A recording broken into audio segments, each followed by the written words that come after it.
বড় জুব্বা নিয়ে এসে কই এটা আদম নবীর জুব্বা। আর একটা মনে করেন সোয়েটারের মতো কাপড় নিয়ে এসে মা ফাতেমার জামা, একটা টুপি নিয়ে এসে আল্লাহ নবীর টুপি, লাঠি নিয়ে এসে আল্লাহ নবীর লাঠি, চুল একটা নিয়ে এসে সাদা চুল, নবীজির চুল। দেখেন আমি তুরস্কের তোপকাপি মিউজিয়াম, যেখানে আল্লাহ রাসূলের সাল্লাল্লাহু আলাইহি ওয়াসাল্লামের অথেন্টিক দাড়ি, তারপরে লাঠি যেখানে আছে, আলী রাদিয়াল্লাহু তাআলা আনহুর তরবারি যেখানে আছে, নিজে দেখে এসেছি।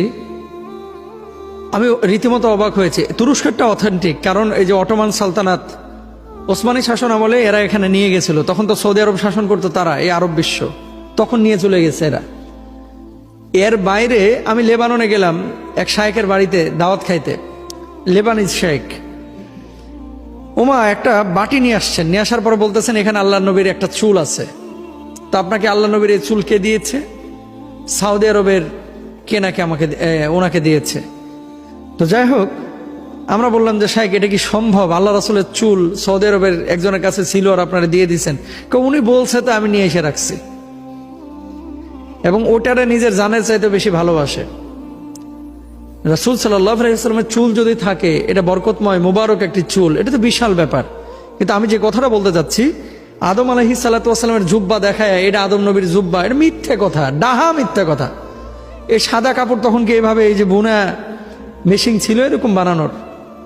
আদি যুগে আদম আলাইহিস সালাতু ওয়াসসালাম জান্নাতে থেকে যখন দুনিয়া এসেছে, তখন কি ওই বেক্সিমকো ছিল, তারপরে অমক তমক যে যারা কাপড় টাপড় বানায় এগুলো ছিল কোম্পানি? তো এত চিকন মসৃণ এই সাদা জুব্বা, আমার মতো এরকম ধবধবে জুব্বা, এটা বানাইছে কার? এতদিন একটা কাপড় কি থাকে এভাবে? সম্পূর্ণ মিথ্যা কথা। হ্যাঁ, কেউ যদি কাল্পনিক একটা বানায় যে আদম আলাইহিস সালাতু ওয়াসসালাম এই ধরনের তিনি ফিগারের ছিলেন, এই জন্য রূপক অর্থে একজন বানাইলো যে তাহলে একটা জুব্বা বানাইলে আদম নবীর জুব্বাটা কত বড় হইতে পারে, সেটা ভিন্ন কথা। কিন্তু আপনি যদি মনে করেন এটাকে আদম আলাইহিস সালাতু ওয়াসসালামের জুব্বা বলেন, এটা সম্পূর্ণরূপে একটা বিভ্রান্তিকর কথা, এবং এগুলো প্রচার প্রসার করা যাবে না।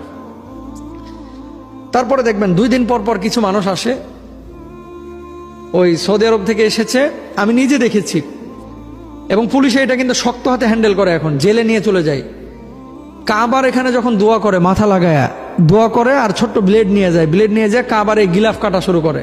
এটাকে বরকতের আশায় ওই কাবার গিলাফ ছিঁড়ে কাটে নিয়ে আসে। আমি নিজে দেখেছি। এবং সৌদি আরবের পুলিশ মাঝে মাঝেই ধরে, বাংলাদেশ থেকেও কিছু লোক করে, পাকিস্তান থেকেও কি করে। তো ওই যে ওপর কাটলে তো বুঝে নেবে, এই জন্য কি করে নিচ থেকে অল্প একটু কাবারটা কাটে, কাবার গিলাফ। গেলেন উমরা করতে বরকতের জন্য, আর আপনি চুরি করে নিয়ে